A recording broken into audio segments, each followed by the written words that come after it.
course, is delighted to announce a victorious outcome to the lawsuit.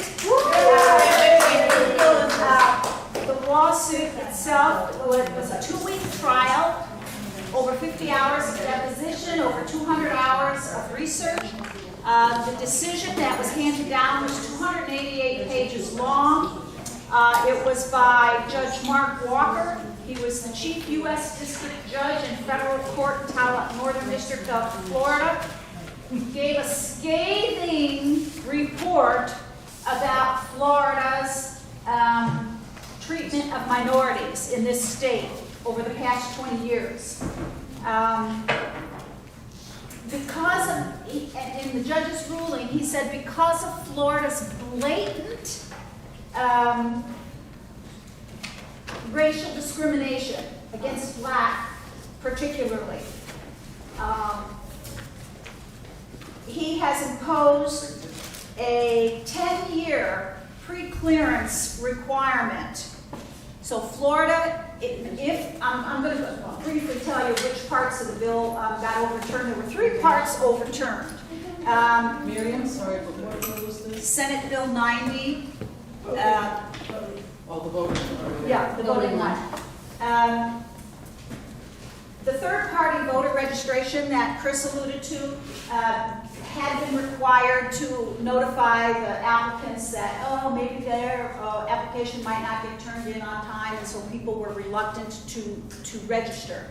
That got overthrown. So third-party registration organizations no longer have to give those warnings. So that is a victory. They still can be fined if any applications that they personally take in aren't delivered appropriately. But as I mentioned last month, our local league chapter has found a way not to worry about that because we don't actually take their applications. They do it online. Another thing that was overturned by the judge was all the provisions about the drop boxes, also known as secure ballot intake stations.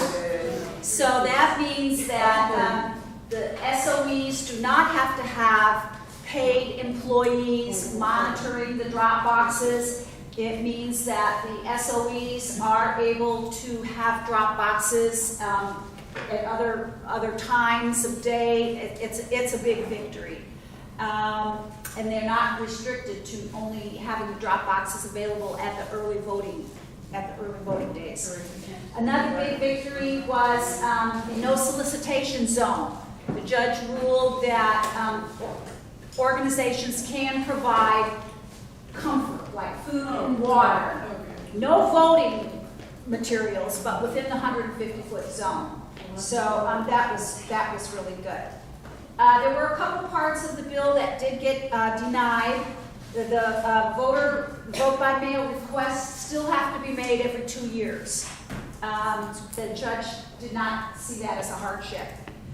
There still are identification requirements, as Chris pointed out, if you want to vote by mail.